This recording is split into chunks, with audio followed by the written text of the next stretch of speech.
Justin, we are at the beginning of a new exciting podcast episode today. We're taping this in September of 2019. Summertime is over. Oh. You know, we actually can look up at the mountains this morning and see some snow on top of the mountains, which is crazy because a week ago we had 95-degree weather. Mm-hmm. We'll probably still have some warm weather, but man, I just can't believe it's cooled off. I think we're going to see the colors change pretty quickly. But we had a pretty crazy summer. Mm-hmm. How do you think 2019's been so far with our business? It's been a little up and down, to be honest with you. There hadn't been a lot of consistency, and of course they keep monkeying with the rates. And we've seen some major swings this year. In fact, I can't think of another year where we've seen nearly 5% rates and all the way down to nearly 3%. So it has been a roller coaster, frankly. But we've had a good year because we've added quite a bit to our portfolio. I mean, we've taken advantage, certainly, of these lower rates. And right now, people are asking, even people who hadn't considered maybe buying a home, they're asking, how do we get started here? Yeah. Because these rates that we're seeing certainly, bring people into the market. It's possible for them on these lower rates. It may not have been possible early in the year when rates were almost 5%. It really gets people off the fence. Yeah. Right? So there's a lot of people that have saying, oh, I'm waiting for this condition to be present in our market or that condition to be present in our market. And I'm just like, hey, let's get you in the market. And some of that is education.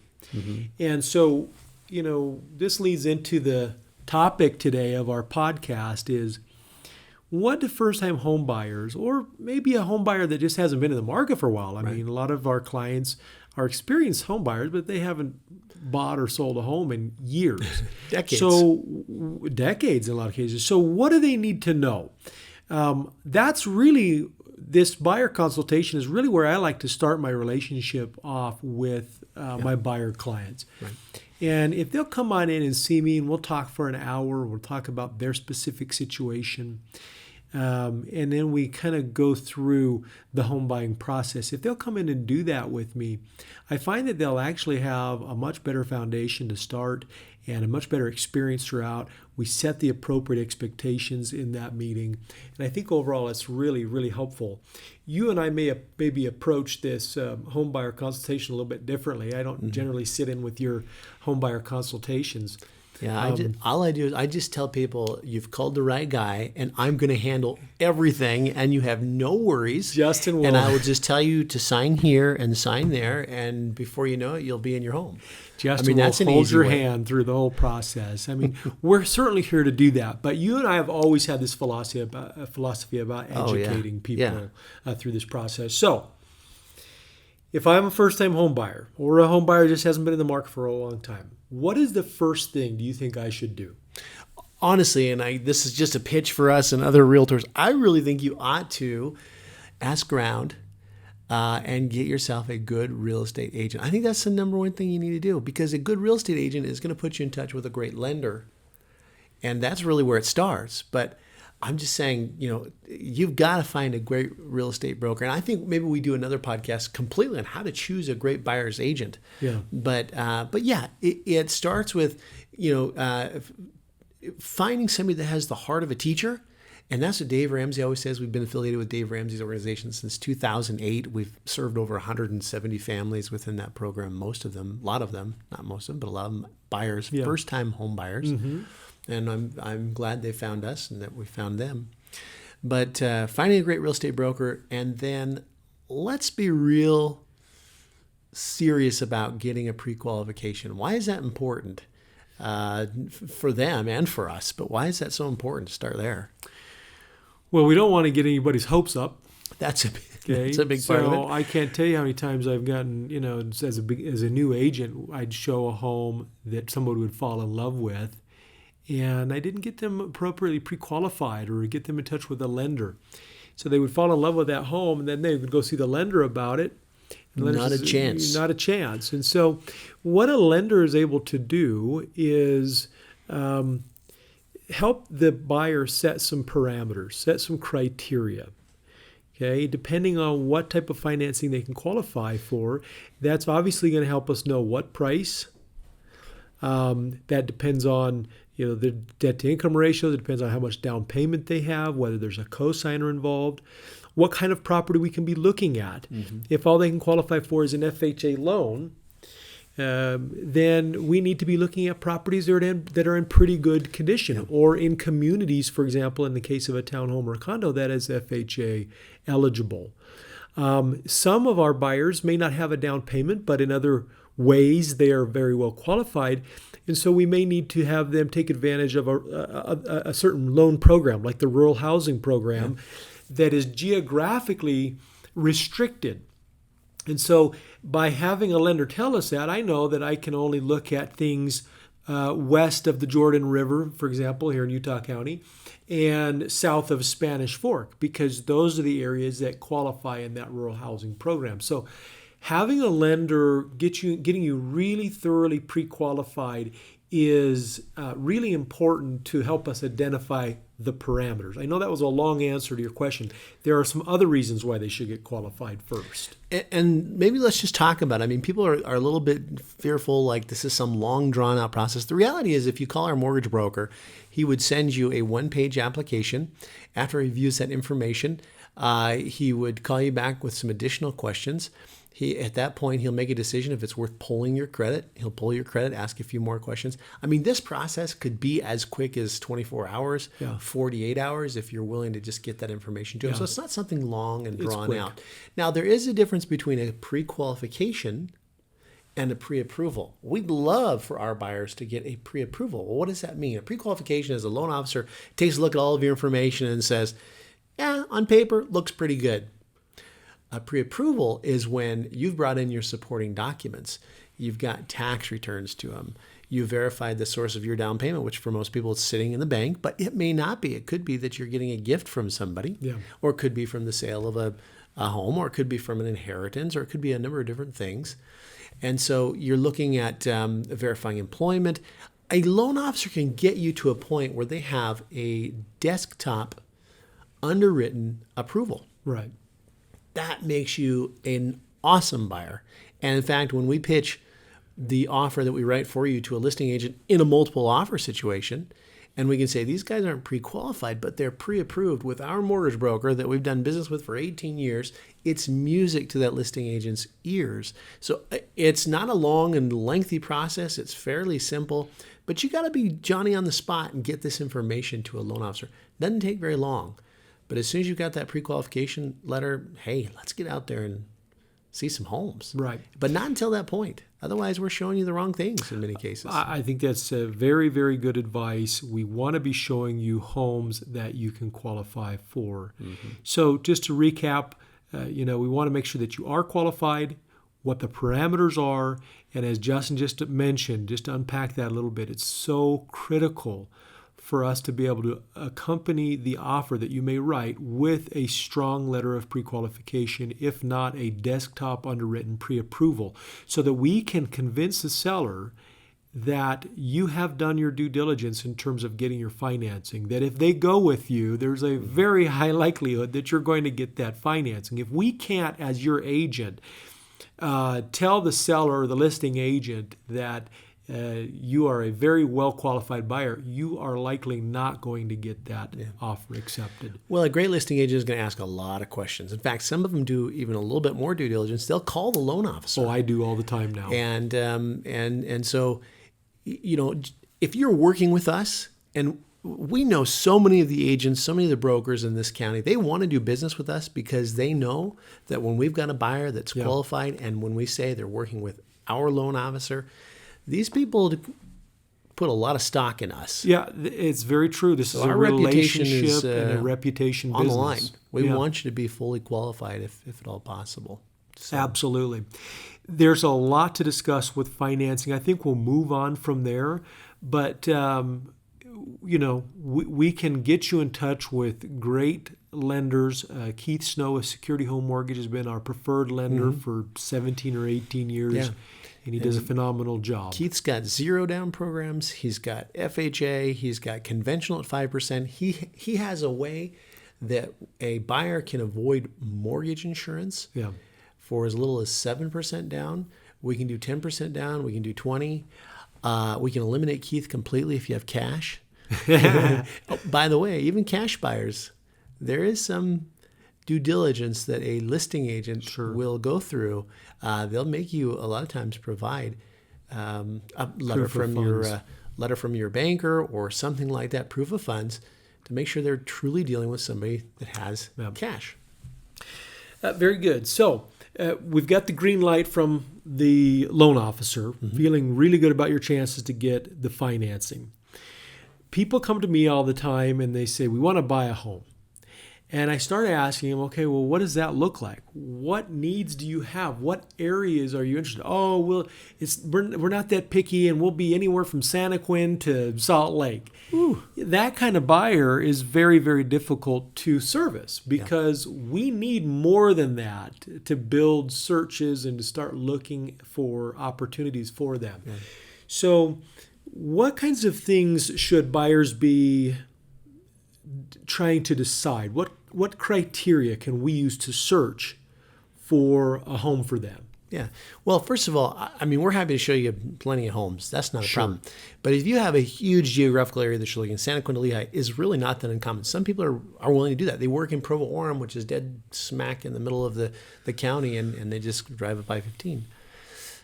You ought maybe to spend some time on a Sunday afternoon with a bunch of listings in hand, either on the apps that we use, or we're happy to print you a list of homes. Swing by the office and get them. And you ought to be driving by some of these. And I think you'll quickly see that there are neighborhoods you could eliminate. There are whole communities that you could eliminate. Sure. And so I think there's some legwork that a buyer can do if they've got that kind of a geographical area. But what you're saying is, what does a house look like? Because people have come from different backgrounds. We came from Montana. We were raised on 45 acres. Some people have that background. They want a half an acre. They want an acre.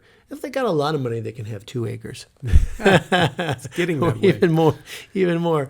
But some people came from more of maybe an urban area. So they're fine with a townhome, or they're fine with a condo, or maybe they have budgetary restrictions, or maybe they don't. Maybe they got all the money in the world, but they just like townhome living.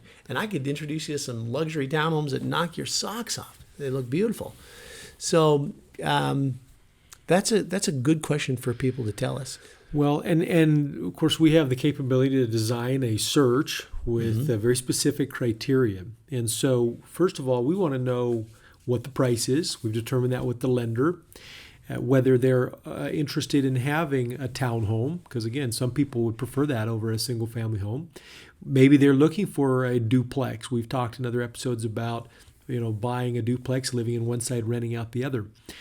But other parameters that are important would be, the price. We talk about price range: garage or no garage, carport or no carport, number of bedrooms, number of bathrooms, size in terms of square footage, lot size, location, style. I have people tell me all the time, we don't like split levels, or they need a rambler because of maybe some mobility issues. So we really got to determine what they're looking for there.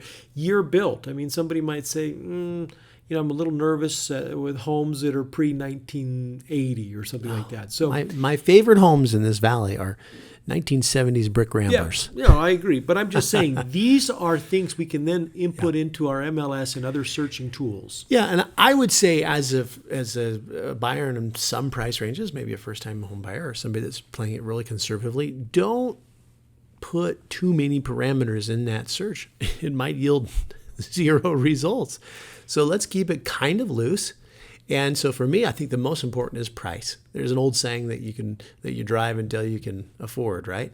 And so price, I think, is number one. And then number 2 is, can we try to get you into an area that you'd be really happy with a very short commute? And then bedroom, bathroom is really important. And you'd be surprised. So people come to us and they say, I want a 1/4 of an acre. Well, a 1/4 of an acre doesn't sound like much, but I'll tell you, that's a huge refiner in our searches. Yeah. I mean, it's huge. And you can have homes that the way they sit on the lot, you can have lots at 0.17 that look as big as a 1/4. It just depends on how the home sits on the lot there. So I would say keep some of those parameters loose. Now, if you're in the upper ranges, we respect that you probably know what it is that you want. And we can design these searches very finely. If you want hardwood floors, we can find you homes with hardwood floors. I hope you don't do that.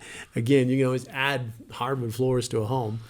But I think the point is well taken. I mean, in some buyers' cases, if you're too narrow, it's not going to yield any kind of results. Yeah. But we do also work with buyers that perhaps are on upper ends, and they can get more specific on their search criteria.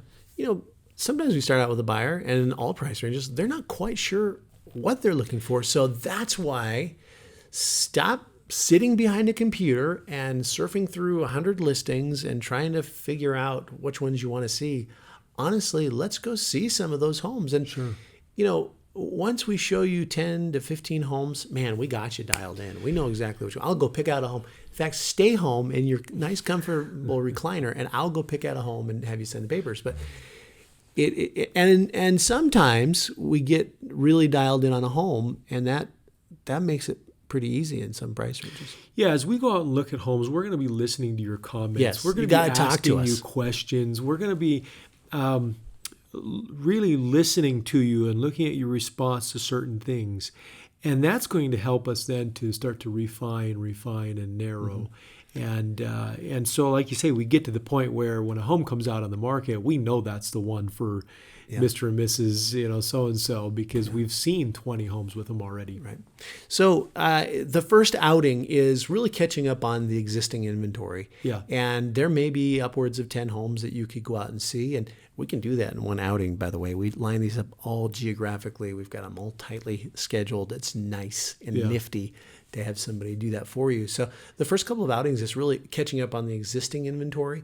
And then once we've caught up, if there's nothing there that you like, what do we do at that point to make sure that we're getting these listings to you literally within hours? Well, buyers and agents have a lot of resources these days that we didn't have 10, 15 years ago. And so one of the big ones is for Justin and I to be able to set criteria into the multiple listing service.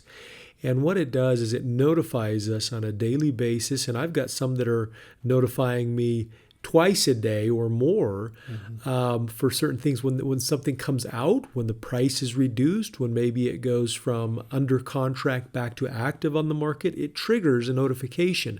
I can then review that listing and get that to you. And by having an agent doing that for you in a hot market like we are, and especially if you're after a certain type of property that's in high demand, we're able to get on that very, very quickly, and that is so, so critical. So we have the ability to do that through the multiple listing service. We also have an awesome website. If you haven't been to it, it's at homebasicsrealestate.com.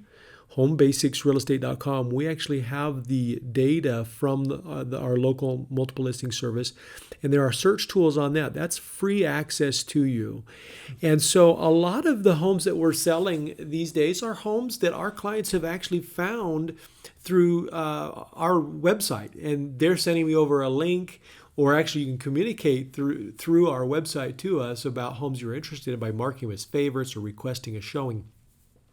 And I love that because they're doing some searching on their own, and oftentimes they're sending me listings that really don't meet the criteria that they've given me. A home comes up and it's in the same neighborhood that they grew up, and it's $20,000 more than the price range that they put me in, but they can do that.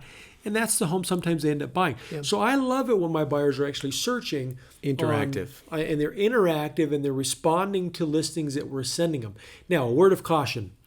I know people love to be on Zillow, and there are other websites out there. The frustrating thing is that these sites are not regulated like the multiple listing service is. So, for example, if we have a home, a listing, we put it under contract with a buyer, we need to mark that as under contract on a buyer. When it's sold, we need to mark that as sold. On Zillow, you could send over 10 listings, and 8 of those are already under contract. One of them's already sold. One of them's pre-foreclosure. Yeah. There's a bunch of homes that are not really on the market. Right. That can be super frustrating. So I would suggest that they stick with a website like homebasicsrealestate.com so that they're getting good, it's the public version. data. The public version of the MLS is utahrealestate.com. Yeah. We have a direct feed from utahrealestate.com on our website. And so it's important. And let's call Zillow what it is. It's just a novelty. And that's all it is. What It's it a really marketing is, website. is that agents join at certain levels. They pay into this website and many others like it. And as soon as you put your information in there, guys, you're on their list forever. It's a lead capture. Generator for agents. It doesn't have anything to do with you And finding it's the right fun. home. I mean, it is fun. It's fun to go and see what your neighbor's home worth, which is totally and completely off. But if you're really in the market, you've Then got to be drop looking those at tools. great, good data. Yeah. Okay. So you find one. What do you do about it? Yeah. It reminds me of the old Beyonce song. I have no idea which one that would be. Please tell me. If you like it, then you better put a ring on it. Okay. If you like it, then you better put an offer on it. I mean, honestly, it doesn't cost you anything to put an offer on a home. Right. And if you like it, chances are, unless you're some weirdo, chances are somebody else is going to like it. Yeah.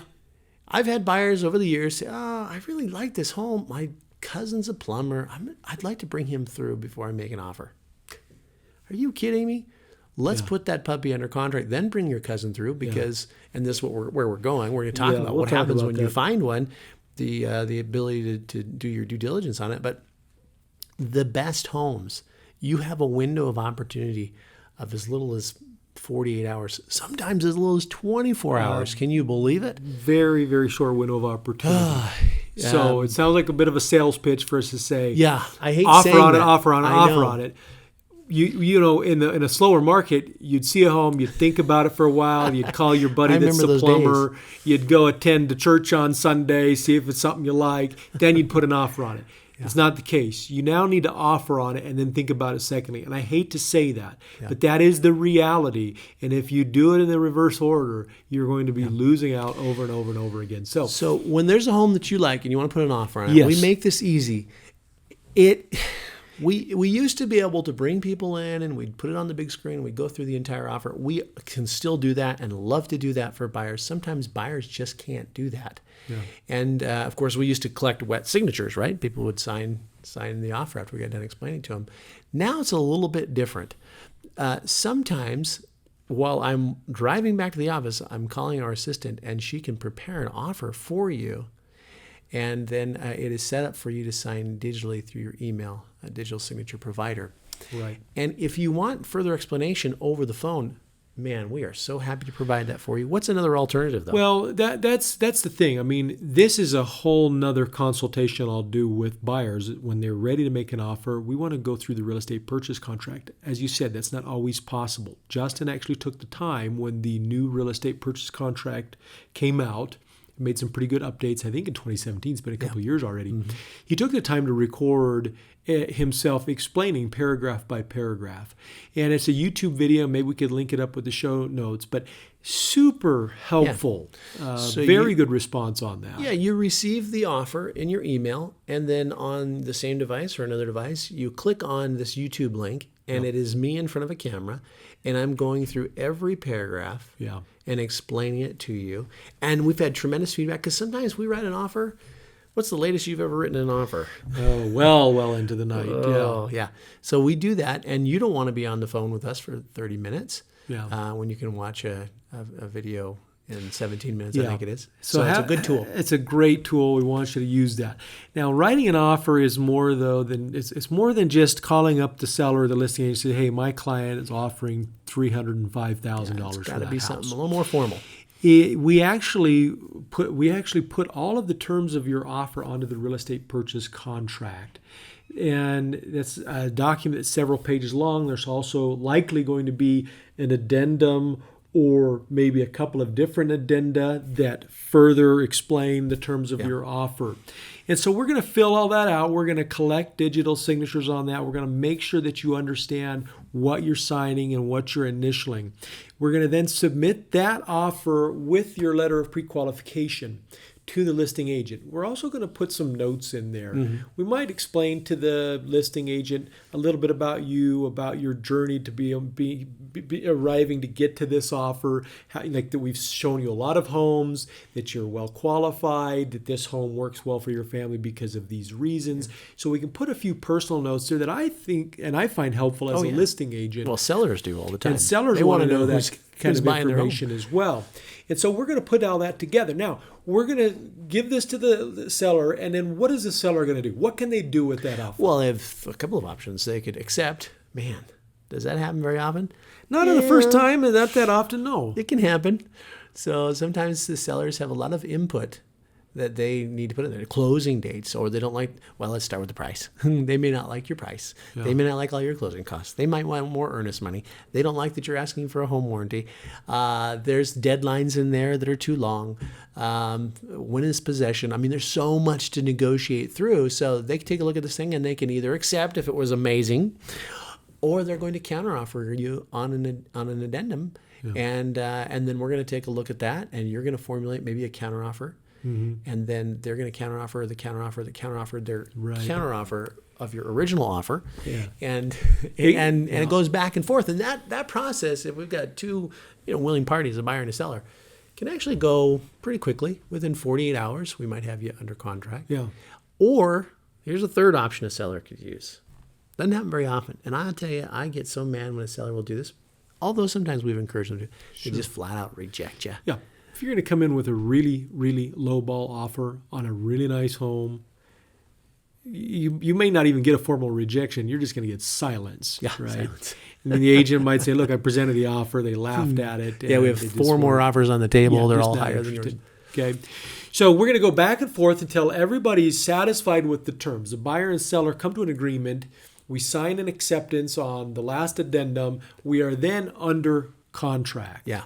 Okay. This triggers so much. And so this starts to trigger a whole series of events. Justin and I, as buyer's agents, as real estate agents, are here to walk you through the steps necessary to get this closed. Yeah.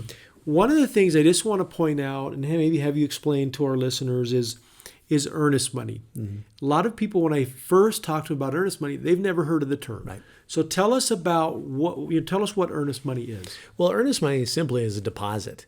I mean, you're earnestly trying to buy the seller's home, but you have rights. You have got some contingencies that you've got to get over, some hurdles, if you will. Yeah. And so if everything checks out, you're going to buy this home. But this deposit makes the seller feel warm and comfortable about taking their home off the market, because if you go under contract with a seller, they mark it as such on the multiple listing service. It doesn't even show up in searches that buyers might be doing. Right. So you can see what a risk it is for a seller to take their home off the market and wait for you to do your home inspection and get your appraisal done and get your financing and bring your family through and get a stamp of approval from Uncle Ed, who's going to give you the gift money or whatever. Right. So the earnest money is a deposit, and it's important that you pay attention to the directions that we're going to give you, because you have 4 calendar days from when you go under contract. You've got 4 calendar days to get us that money. Mm-hmm. And it better be good funds. It's got to clear too. Yeah, it is actually deposited. In most cases, it's deposited into the buyer's brokerage trust account. Yeah. Okay. Now, how much earnest money? Okay, so this is negotiable, but let's give some examples of how much. I'll tell you, a listing agent just gets pretty mad when you don't offer substantial earnest money, frankly. And that varies from market to market.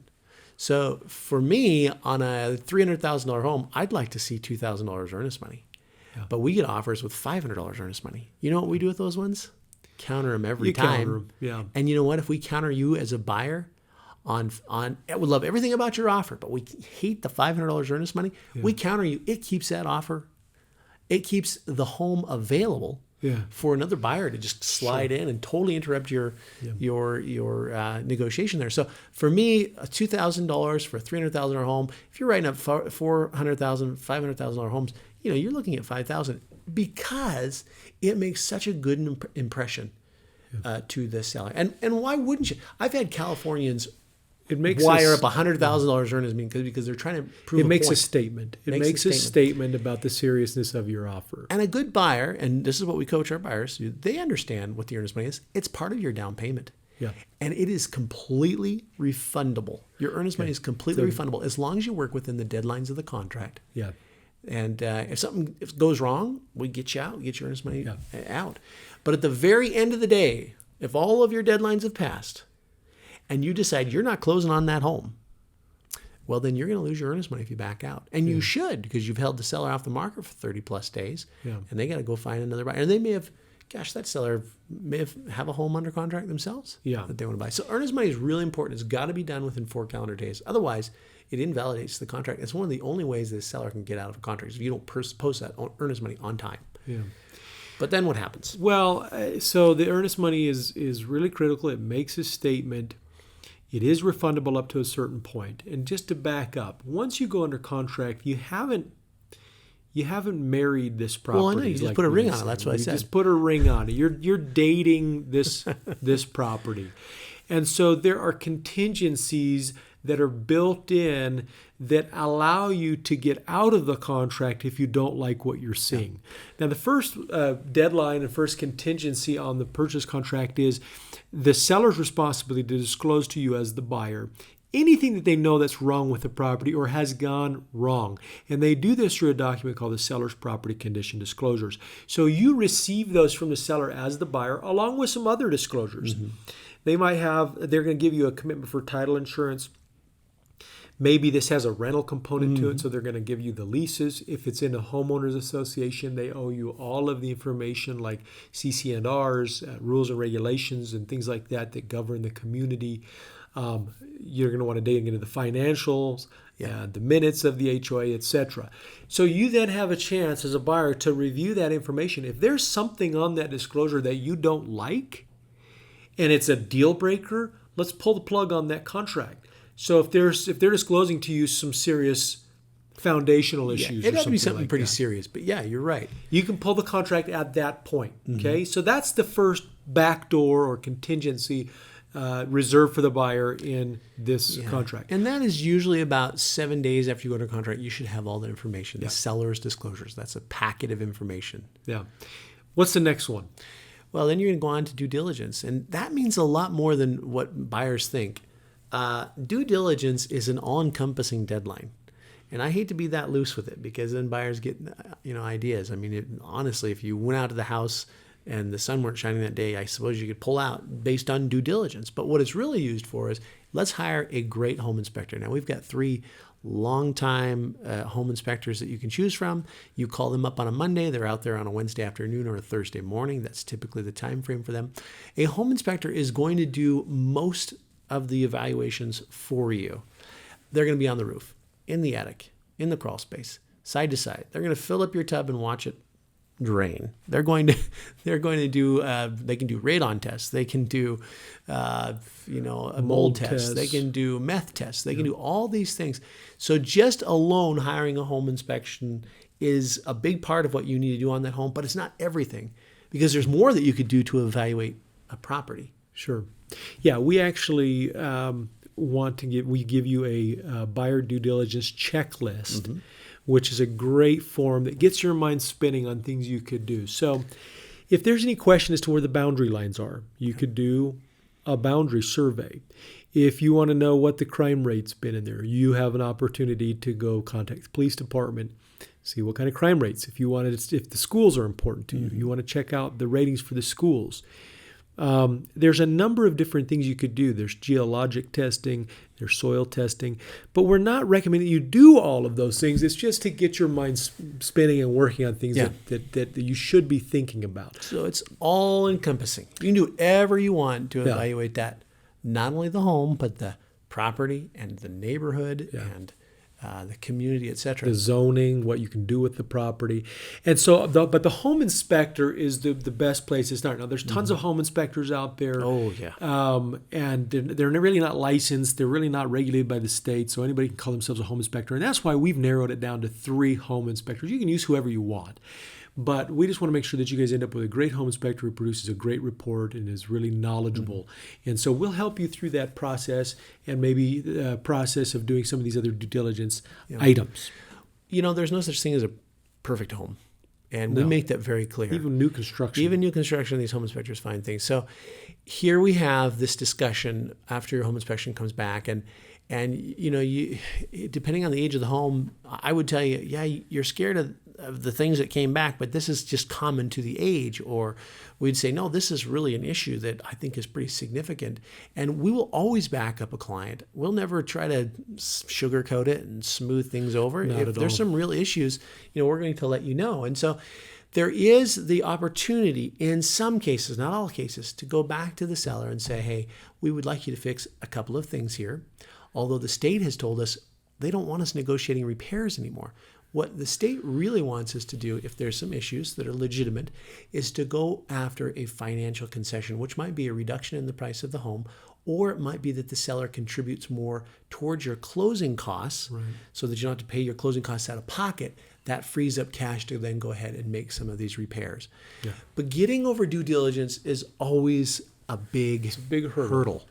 A couple more comments on that. So you negotiate with the seller to again do what Justin just said. Maybe give you some sort of concession. If they decide, Justin, that they are saying, "Hey, take it or leave it," and some and they don't sellers give you any kind of concession, then what is your option as a buyer? Yeah, I mean, sometimes this home sometimes a home attracts 3 or 4 offers. Yeah. So when you're coming in and you're addressing these issues, and they might be legitimate issues, sometimes the seller has this mentality, well, I got people waiting in line to buy this thing. Yeah. And so they don't really concede anything, and they don't have to. So the ball is in your court. As a buyer, the real estate purchase contract is heavily slanted towards buyers. Yeah, it is. So the ball is in your court. So then what that means is you can either cancel the deal at that point and get your earnest money back, or move forward with closing on that transaction and accepting the condition that it's in. Now, right, I would much rather know these things going into it than finding this out after you close on the deal. Yeah. So doing that due diligence is important. Mm-hmm. How much time does a buyer generally have to complete that due diligence? If you want to make your offer look really strong, you're not asking the seller for 2 weeks to get a home inspection done and do your due diligence. I mean, it would be great to get this done inside of 10 days. Yes. And that's so that you don't waste your time, because there may be an opportunity that comes and goes on the market, and so that you don't waste the seller's time either. Yeah. Yeah. But you want to make your offer look good. All of your deadlines are always going to be tight. Now, if you back out based on due diligence, you get your earnest money back. You are out the cost of a home inspection, because the buyer does pay for their home inspection, but that's okay. That's a sunk cost in trying to pursue the purchase of a really great property for you that works. Home inspection is probably going to cost you, just for your information, $400 to $600, depending on what things you want tested and what things you want served. So we get over this hurdle, and then there's almost a little bit of a handoff that you are going to the loan officer, and he should have all of your documentation at this point, he or she, and they should be working on things, but there's this handoff. We know this is a good property. Let's start financing this, because the last thing we want to do is send out the home inspection and send out the appraisal at the same time. They're both done about the same time, same week, and one of those fails. Maybe it doesn't inspect well. Well, you're paying for the home inspection, but you might also be paying for the appraisal. Yeah. So that's why it's one hurdle at a time. Pass off to our loan officer, and then you're getting real focused on getting your financing done. Yeah. So then the next deadline is? Well, it's this appraisal and financing deadline. They're negotiated in as one deadline, but they are two different things. So the appraisal is ordered by the loan officer. The bank wants to know that they're lending on collateral that's worth the amount that they're lending on, and the buyer does not have an obligation to buy the home if it does not appraise for value. So if it appraises low, we've got a problem. We need to renegotiate with the seller. Maybe we need to drop some closing costs, drop some repairs we'd ask them to do. The deal. Sometimes have to restructure the deal. But if we can't come to terms, because the seller is not obligated to lower his or her price. Mm-mm. So if we can't come to terms, then you have an opportunity to back out and get your earnest money back. At that point, you're now out the cost of the appraisal and the cost of the home inspection. But again, that's okay. But we've been very, very successful in most cases in negotiating through an appraisal issue by restructuring the deal. Yeah, appraisers are kind of funny. We might have a home that had multiple offers on it and it got bid up, and there's 4 or 5 buyers willing to pay X amount of dollars, and that appraisal comes in below. Yeah. And that's frustrating for people. And so that's a podcast in of itself. I sat down and did a video last year because we were experiencing appraisal issues we have for many years. Sure.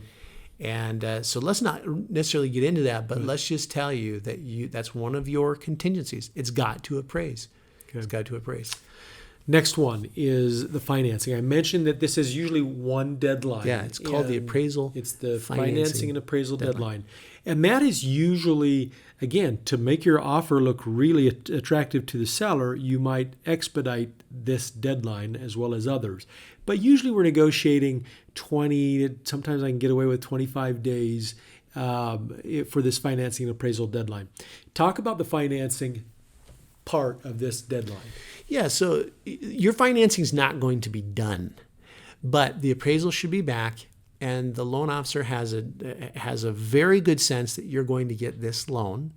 And then once they have the appraisal, all of your supporting documents, everything's been verified, they send it to a real human underwriter, not the desktop underwritten approval that you might have had previously, but a real human being, and it's usually somebody that just is, they're a special breed, underwriters, yes. right? And we yell at them and curse them. It's a special talent. It is a special talent. They are making sure that file meets all the qualifications, and they're going through it with a fine-tooth comb. You better not have lied about anything. That's loan fraud, first of all. It's loan fraud. But they will get found catch out. you. They'll catch you. And so that underwriting process can take up to 48 hours. Yeah. And then it'll come out of underwriting. And once in a while, there will be a condition or two that needs to be satisfied. You might have to write a letter because you have a $650 deposit in your account in the last 30 days, and that would be abnormal. And you might just say, yes, because I sold my bike on the classifieds or whatever. Yeah. And here's the bill of sale. It can get a little bit silly, and what you got to do is just have the attitude that, hey, they won't give me the loan without providing this information. It's the golden rule. You've heard the golden rule. Right? He who has the gold makes the rules. Yeah, that's why I have the golden microphone. Anyway, so you've got to get through clean. That process and have your financing pretty well in hand.